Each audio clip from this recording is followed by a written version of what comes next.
That fresh morning. That fresh morning. Mosley, on revient sur... Oui, on parle des législatives partielles. Législatives. Voilà. On parle des législatives partielles dans la commune d'Akeni, notamment au premier siège d'Akeni, dans le département de la Léconie-Lécorie. Et vous savez que le CG a donné la communication du calendrier qui devrait du moins aboutir à cette élection. Vous savez, c'est concomitamment organisé. Donc, concomitamment organisé avec les sénatoriales. J'y arrive, merci. Donc, quand c'était participatif, là, tu avais parlé. Comme tu veux. Maintenant, là, concomitamment. Concomitamment avec les sénatoriales.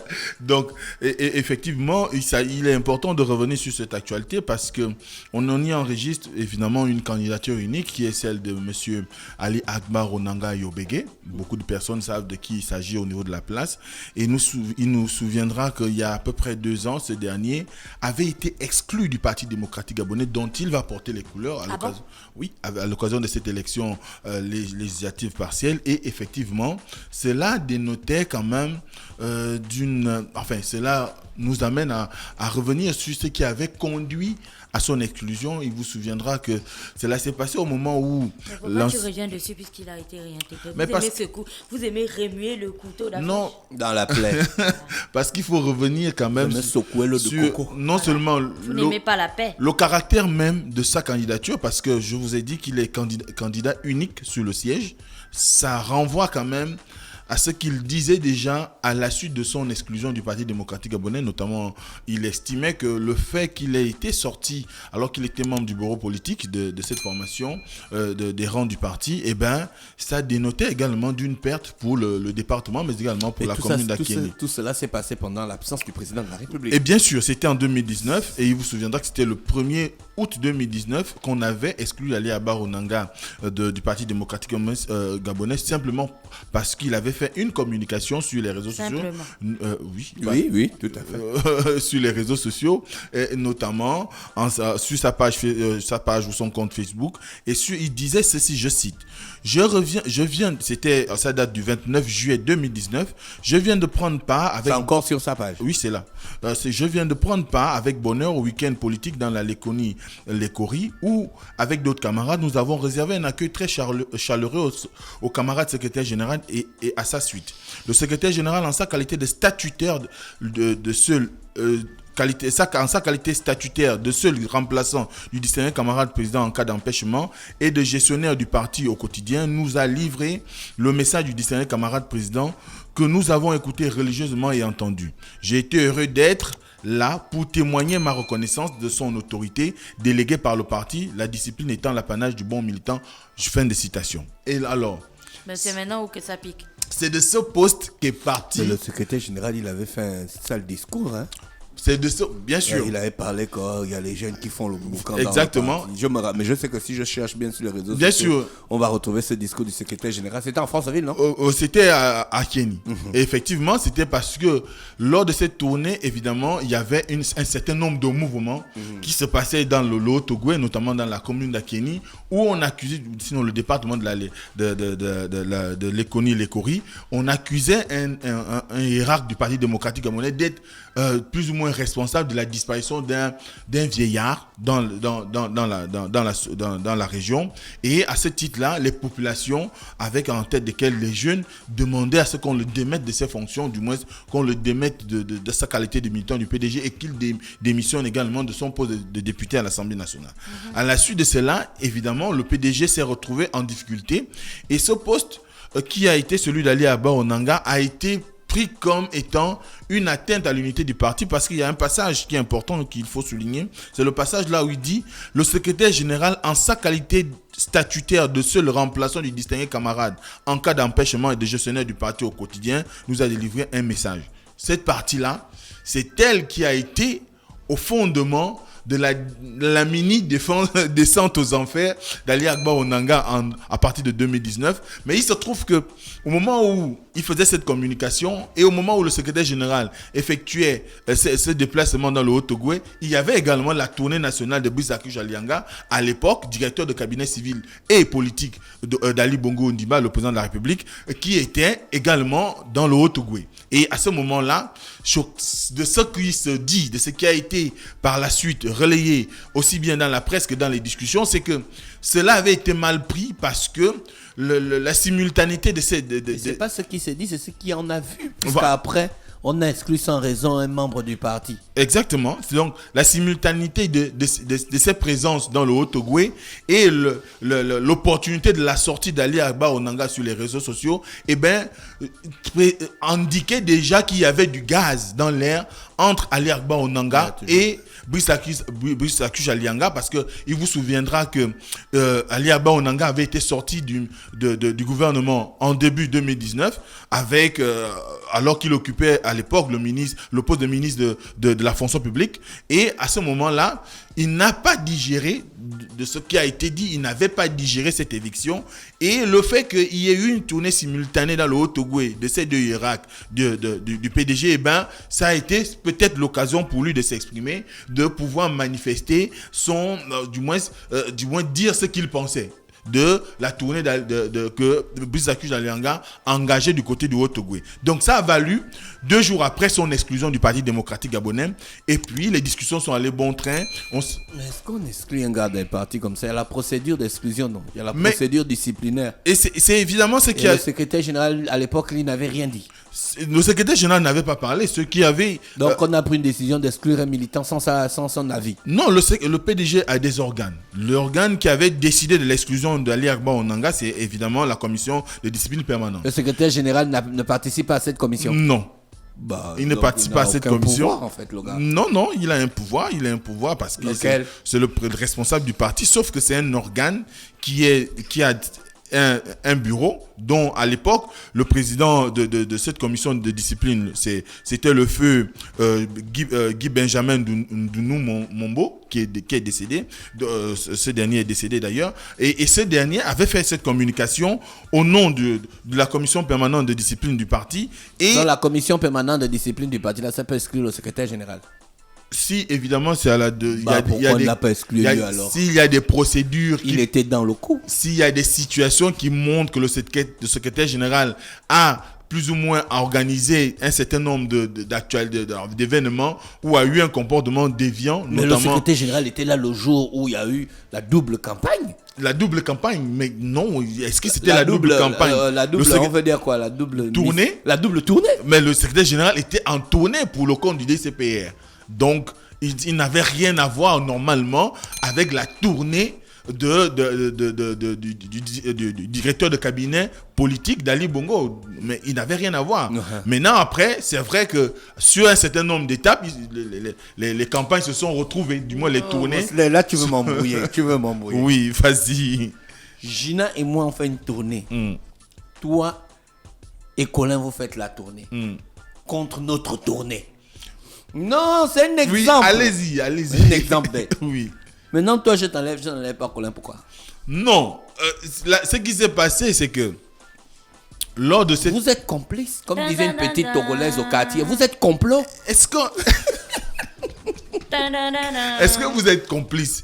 Non, la situation qui était celle... On ne peut pas enlever... C'était la première... Sauf s'il y a eu complicité au niveau de la simultanéité. Il a relayé le message dans toute sa politesse de ce que le secrétaire général avait dit. Pourquoi on l'enlève? La commission disciplinaire, là, pourquoi ils ont seulement choisi lui? C'est le passage que j'ai indiqué. Voilà. Certainement que, en voyant qu'Ali Agba Onanga mettait plus en avant le caractère statutaire du secrétaire général. Ce qui est logique, donc qui correspond au statut du parti. Exactement, ce dernier n'avait rien à lui reprocher. Voilà. Donc, sûrement... du coup, pourquoi il a été exclu? Parce que certainement, de ce qui a été dit et ce qui a été rapporté, et que tout le monde est censé savoir, c'est que le directeur de cabinet politique de l'époque, Brice Akuche Alianga, n'avait pas digéré cette partie. Il y avait du charivari au sommet de l'État. On a envie de croire. Voilà. Maintenant, On a envie de croire. Maintenant, après, lorsque le président de la commission de discipline permanente, donc le feu camarade Guy Benjamin Ndounou Mondo, avait fait sa déclaration, il disait que la déclaration, du moins les propos de Ali Agba Onanga sur son compte Facebook étaient de nature à porter atteinte à l'unité du parti et sont des actes contraires à la probité, mais il justifie cela par le fait que les déclarations tenant non seulement à semer, c'était des déclarations non seulement tenant à semer de façon insidieuse la confusion et la discorde dans les esprits des militants et militantes du Parti démocratique gabonais, mais aussi à remettre en cause la teneur du message du DCP traduit par le camarade secrétaire général et l'ensemble des militants. Mosley, Ali Agba Onanga, c'est un spécialiste du droit. Tu sais ça? Oui, hein? Il est docteur en droit. Voilà. Il est enseignant de droit d'ailleurs. Il est docteur en droit, enseignant. Il m'a enseigné quand j'étais en 2e année. Ah bon? C'est un gars, oui. C'est un gars qui connaît le droit. Tu crois qu'il peut se lancer dans une déclaration inopinée comme ça, là, dans la méconnaissance des statuts du parti? Ben, on savait évidemment qu'il y avait un calcul peut-être derrière. Mais ce calcul n'a pas... Peut-être ça a touché la cible. Et la cible a réagi en conséquence. D'où son exclusion. Donc, et cela a entraîné le fait qu'il a perdu ses droits et qualités en tant que membre du parti. C'est le fusil. En tant que membre du Parti démocratique gabonais. Et à ce titre-là, donc il a perdu non seulement le poste de membre du bureau politique, mais également et surtout la qualité d'élu national représentant le département de les Koni-Lekori, notamment son premier siège notamment le premier siège de la commune d'Akieni. Et dès cet instant, il a passé un moment avide. Et ce moment à vide, on a vu comment il y a eu beaucoup de manifestations, on a eu des sorties, on a eu des gens qui se sont exprimés et même on a vu comment ça a même touché son cercle familial. Parce qu'à un moment donné, même sa femme avait été plus ou moins sortie de l'appareil administratif de l'État, donc avec le Conseil gabonais des chargeurs. Donc on a vu comment ça a énormément ébranlé sa vie et puis on est arrivé au moment de sa réhabilitation, parce que... Si on te réhabilite dans une institution, c'est qu'il y a des gars qui se sont plantés. Hein. Bien sûr. Bien sûr. Et ces gars-là, ils doivent payer. Et c'est là où ta question est importante en concernant le secrétaire général. Parce que quand même, le secrétaire général est là pour veiller à ce qu'il y ait une certaine harmonie entre les cadres du parti, qu'il y ait un certain respect des normes qui sont instituées dans le parti. Quand on décide de réhabiliter Ali Agba Onanga Yobege, pardon, évidemment, c'est toujours... Tu as un chat dans la narine, j'espère que tu n'as pas le coronavirus. Mes excuses, pardon. Non, je n'en ai pas. Non, on doute là. C'est la première fois. Gina, on va nous prendre le Rambo. On va pomper ça à Mosley. Contamination is not good. Je te jure. On va faire comme dans Monsieur Moyes. Tu connais Monsieur Moyes, l'avocat du diable. Il a mis la langue avec les poings. Tu ne trouves pas bizarre que dès que tu commences à parler des sujets un peu bizarres, là, tu te sens plus bien. Tu as vu dans l'avocat du diable, ils ont pris la langue. Attention, papa. Ils ont pris la langue et puis ils ont mis les pointes. Mon gars, le gars n'arrivait plus à parler. Attention, papa, attention. Papa, attention. Donc, oui, d'accord. Donc, revenons à nos moutons. En nous inscrivant dans cette situation-là, quand on analyse bien, quand on regarde bien et qu'on arrive à suivre ton raisonnement, effectivement, le fait que le secrétaire général ait accepté cette exclusion, alors qu'Ali Agba Onanga était quand même présenté comme un pilier de la politique du chef d'État dans le Haut-Togo à cette époque-là, mais également un pilier du Parti démocratique gabonais dans le Haut-Togo également. On a vu comment il avait donné du sien pour, par exemple, l'élection présidentielle de 2016 et même avant. Donc ça sous-entend qu'il était un acteur majeur du PDG dans la localité du Haut-Togo. Mais il se trouve que lorsqu'on a décidé de sa réhabilitation, c'était quand même aussi un pied de nez fait au secrétaire général, mais également à celui qui était à l'époque président de la commission de discipline. Parce que c'est le même qui est venu lire. C'est le même qui était venu lire la communication de réhabilitation d'Ali Agba Onanga, notamment au mois de mars 2020, le 3 mars. Parallélisme des formes. C'est toi qui enlèves, c'est toi qui rends. Voilà. Donc, il est venu replacer, du moins réintégrer Ali Agba Onanga. Rétablir Ali Agba. Réhabiliter. Dans ses droits. Ramener. Voilà. En le ramenant dans les rangs. À César. Voilà. Ce qui est à César. On présageait déjà que ce dernier, avec ce retour, avait désormais le statut de celui qui devra défendre les couleurs du parti lors d'une éventuelle organisation d'une législative partielle. Et malheureusement, il n'y a pas eu d'élection partielle au mois de mars 2020 parce qu'il y a eu le coronavirus entre-temps et puis il y avait l'interdiction de rassemblement de plus de 30 personnes. Et aujourd'hui, on a choisi de pouvoir organiser aussi bien les sénatoriales, donc jumeler les sénatoriales et cette élection partielle qui est quand même une élection assez déterminante parce qu'il s'agit plus ou moins de voir comment on peut, dans le cadre d'une formation politique, parce qu'on a manifesté un intérêt particulier pour le respect des normes qui régissent la fonction, et bien qu'on soit amené à pouvoir être plus ou moins mis à mal dans son propre camp. Et ça me rappelle le fait que aujourd'hui, on peut quand même dire que le passage de Brice Akuchalianga a fait quand même beaucoup de mal au Parti démocratique gabonais, parce que je me rappelle encore d'une interview que le ministre d'État, ministre de l'énergie, de l'eau et de l'énergie actuel, avait donné à RFI, dans laquelle il disait que finalement, lorsque...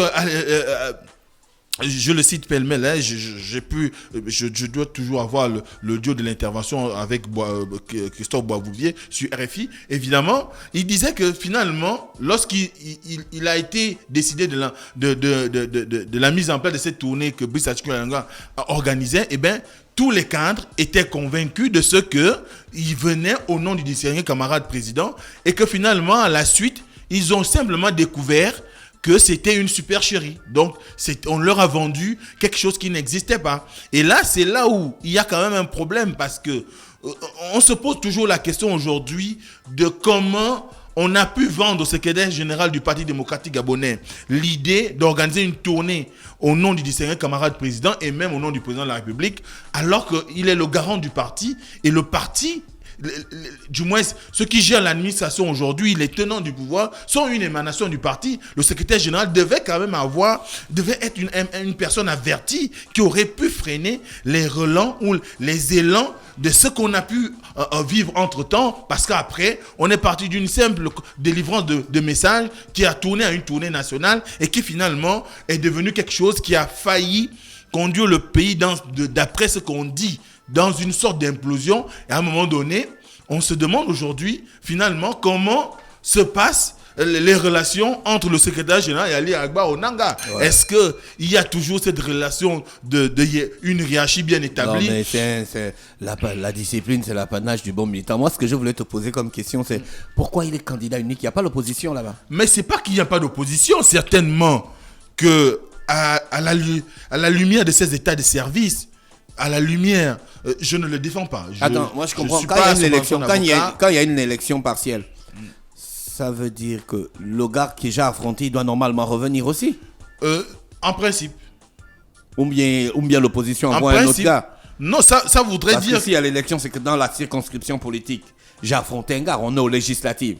Je viens au compte du PDG, il y a d'autres gars qui viennent au compte d'autres partis. L'élection législative a eu lieu en 2018. Voilà. Ali Agba Onanga a été élu. Il a battu qui? Je n'ai plus en mémoire le nom, mais il avait des adversaires. Des adversaires. En principe, ça aurait pu leur donner le champ.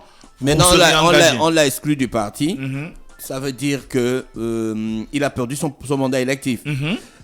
Donc le poste est vacant. Normalement, s'il avait vraiment déconné dans le parti devait envoyer un autre gars à ce siège. Exactement. Maintenant, le parti le renvoie lui, mais cette fois-ci, il est seul. Ouais. Cette fois-ci, il est seul. Peut-être qu'il a réussi à convaincre l'adversité ou les adversaires pour dire que il est peut-être là. Tu veux dire qu'il a mouillé les gars que nous. Je sais pas. Faut pas dire des choses comme ça. Je dis qu'il a réussi à convaincre les adversaires ou l'adversité ou les oppositions ou l'opposition. Donc ça veut dire que le bureau de vote va s'ouvrir et puis il n'y aura qu'un seul bulletin. Bien sûr. On va pas. Mais moi je vais me présenter donc. L'ensemble aujourd'hui. Mais je peux me présenter. Mais non, le délai est écoulé. Bah non. Pour le dépôt de candidature. Je peux me présenter où je veux. Oui, mais le délai est écoulé. Tu peux plus déposer de dossier. D'accord. Au CGE. Le délai est écoulé. Il fallait le faire avant le 18 au soir. Bah si j'étais au courant, j'allais quand même faire plaisir que il y a un opposant quand même. Tu peux pas aller te battre sans adversaire. Ouais, mais ça arrive souvent ça arrive souvent qu'il y ait des gens qui se présentent à des sièges et par rapport à leur aura et par rapport à la force qu'on leur reconnaît, parce qu'il faut dire que la période de vide qu'a connue Ali Agba Onanga, ça lui a sûrement donné plus de légitimité au niveau de ce siège-là, parce que le fait qu'il ait été exclu du parti et qu'il revienne avec une réhabilitation, quand même, c'est un message fort à envoyer. Je pense. Donc, à ce moment-là, on voit bien qu'aujourd'hui, ce n'est que la conséquence des guerres intestines qu'il y a au Parti démocratique gabonais.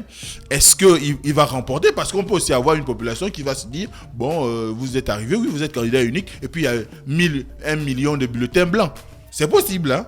Ah bon, hein? Bien sûr, les gens peuvent aller aux urnes, ne pas le voter. Non, là, c'est pas possible. Ben, bien sûr. Non, c'est pas possible. On met juste les enveloppes sans... En tout cas, c'est le Parti démocratique gabonais. Ils ont leur fonctionnement, ils ont leurs crises, ils ont leurs problèmes. C'est un parti, quoi. C'est normal, c'est de la politique. C'est comme ça que ça fonctionne. Maintenant, après... On doit pas se prendre la tête pour ça. Maintenant, après, il faut simplement que ça se fasse quand même... mais c'est ce qui fait la vie de la politique. Oui, mais il faut que ça soit plus subtil que ça. Subtil comment? C'est-à-dire qu'il ne faudrait pas que ça saute aux yeux. C'est pas à nous de décider si ça doit être subtil ou pas. Hein. On n'est pas membre du PDG. Donc, on ne fait que des analyses et puis on fait de l'observation. C'est la vie du parti. On a vu les coups bas que Donald Trump a fait à certains républicains pour avoir l'aura qu'il a eu pendant son temps de gestion. Ben, c'est comme ça, c'est la politique. Donc, et je pense que le monsieur Ali Agba Onanga, il prend ça de bonne guerre. C'est sûr. Sinon, il aurait peut-être refusé ou bien fait un tapage ou bien faire des déclarations. Et c'est vrai qu'après sa sortie du parti, il n'avait plus jamais eu à pouvoir s'exprimer de façon claire et directe sur... il n'avait même pas réellement interprété son exclusion. Je crois qu'il n'avait même pas fait un recours. Certainement qu'il attendait le retour du président après sa maladie, du moins après sa période de convalescence, parce que ça s'est passé dans ce laps de temps-là. Oui. Et à ce moment-là, c'est ce qui a certainement conduit à sa réhabilitation. Maintenant, après, attendons de voir s'il sera... Parce qu'il y a des gars, dès qu'ils ont un problème au Parti démocratique gabonais, ils chauffent. Hein, si les médias, ils veulent se présenter en indépendant. Bien sûr.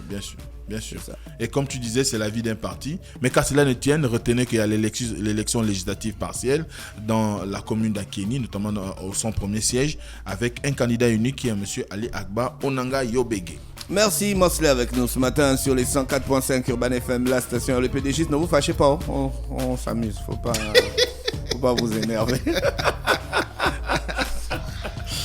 On est ensemble sur les 104.5 Urban FM, la station urbaine. René Ruth est avec nous pour l'horoscope des auditeurs. René Ruth, bonjour. Start Fresh Morning.